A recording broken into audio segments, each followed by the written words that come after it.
Pope Benedict was laid to rest today in a Vatican crypt after the kind of funeral service he had wanted and that his position in the church dictated.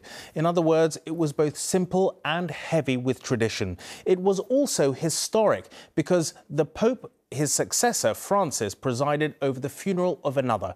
Tens of thousands of Roman Catholics were also in St. Peter's Square to bear witness. Julie was amongst them. The great Basilica of St. Peter's, a shroud of mist for a morning farewell. Through the streets of Rome they had come, priests and nuns, the faithful drawn from around the world into the arms of the church. A stark first sight of the late Pope's coffin.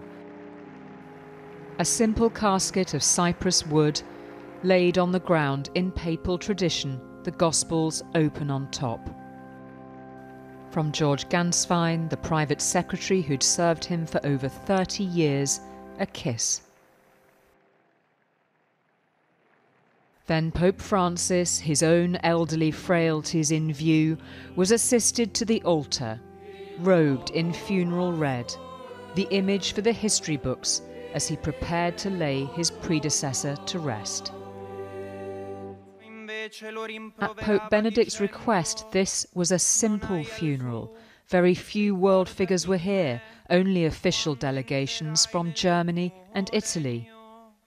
Durante la sua vita. Some surprised too that Pope Francis only mentioned Benedict by name at the end of his sermon. Benedetto, fedele amico dello sposo. He called Benedict a faithful friend. May your joy be complete as you hear God's voice now and forever, he said. At the conclusion of the Mass, a moment of personal farewell to the man whose resignation had brought him to leadership. Catholics here from around the world were deeply touched. Pope Benedict was very loved, and he was a very spiritual man, and to be able to experience this is just, the singing, you felt like it was from the heavens. It's like heartwarming. It's heartwarming. And I had to be here. It was a great moment, a spiritual moment. He's a very holy man.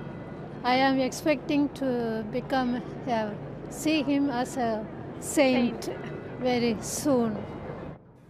The leader of Catholics in England and Wales had been alongside the altar. You're very moved, Cardinal. Yeah, it's a significant moment, I think, and it does have that, as I say, that deep sense of faith and trust that no matter what we go through, here is this promise that there is a fullness of life awaiting us. And I think that's something everybody needs to hear, because there are so many difficulties in life, there are so many problems that everybody faces, and the burden of weakness and sickness. But there is a promise, and we should never lose sight of it. Yeah. Amongst his closest circle, inside St. Peter's, the tenderest of goodbyes. This was a controversial, historic papacy, a moment of departure for the Church, but in the silent crypt, for those who loved him, sorrow and thanks. Julie Etchingham, News at 10, Vatican City.